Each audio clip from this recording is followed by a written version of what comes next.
কয়েকটা reel video আপনাদের সাথে শেয়ার করছি ফেসবুকে, টিকটকে। আর এখান থেকে অনেকজন কমেন্ট করতেছে আপু এটা কোন জায়গায়, আবার অনেকেই প্রশ্ন করতেছে আপু এটা এই জায়গাটা।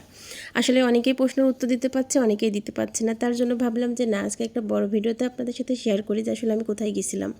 আসসালামু আলাইকুম, সবাই কেমন আছেন? আশা করছি ভালো আছেন। আমি আলহামদুলিল্লাহ ভালো আছি। আমি আঁকি চলে আসছি কুষ্টিয়া থেকে নতুন একটা ভিডিও নিয়ে আপনাদের সাথে। আর এই তো আজকের ভিডিওটা ছিল কুষ্টিয়া না, এটা ছিল ঈশ্বরদী স্বপ্নদ্বীপ রিসোর্টে।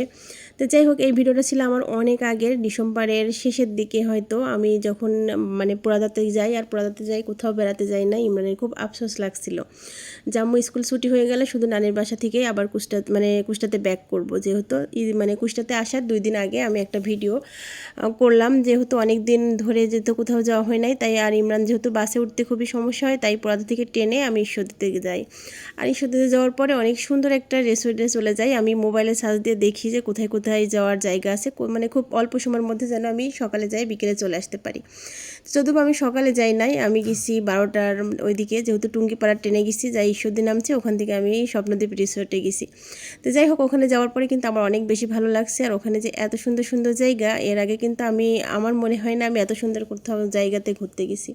তো এখানে যাওয়ার পর আমার অনেক বেশি ভালো লাগছে। তার থেকে আমার থেকে ইমরানের অনেক বেশি ভালো লাগছে। ইমরান কিন্তু এখনও অনেকবার যাইতে চাই, যে এর আগে আমি যদি যাই তাহলে আবার স্বপ্নদ্বীপ রিসোর্টে যাব, কারণ ওখানকার খাবারটা অনেক বেশি মজা ছিল। যেহেতু ওখানে দুপুরের খাবারটা খাওয়া হয়েছিল, তো সেই খাবার নিয়ে কিন্তু অন্য একটা ভিডিওতে আপনাদের সাথে শেয়ার করছি অনেক আগে। আর এই ভিডিওগুলো যেহেতু রিলভাবে আমি দিছি, তো সেই ভিডিওগুলো আপনাদের অনেকেরই প্রশ্ন যে আসলে আপু এই জায়গাটা কোথায়, এটা কি কুষ্টিয়াতে? না, এত সুন্দর জায়গা কুষ্টিয়াতে নাই আমার মনে হয়, কিন্তু এটা ঈশ্বরদীতে স্বপ্নদ্বীপ রিসোর্টে।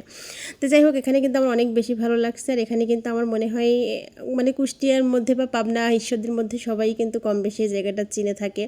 তো এখানে যে এত পরিমাণ জায়গা ভিডিও করলে কিন্তু শেষ হবে না। তো যাই হোক, এর আগে কিন্তু যেহেতু আমি 2-3টা ভিডিও আপনাদের সাথে বড় ভিডিওতে শেয়ার করছি আসলে কোথায়, তো যারা এখন পর্যন্ত চেনেননি তাদেরকে তো বলে দিলাম যে আসলে ঈশ্বরদী এখানে গেছি আমরা ঘুরতে। আর এই ভিডিওটা ছিল অনেক আগের, ডিসেম্বরের।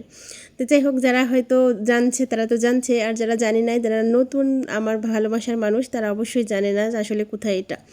তো যাই হোক, যারা কুষ্টিয়ার মধ্যে আছেন তারা একদিন হলেও ঘুরতে যান স্বপ্নদ্বীপ রিসোর্টে। আমার কাছে তো অনেক বেশি ভালো লাগছে, আপনাদের কাছে অনেক বেশি ভালো লাগবে। যদিও বা কোনো রাইড ছিল না বাচ্চাদের, তারপরও কিন্তু দেখার মতো অনেক কিছুই ছিল ওখানে।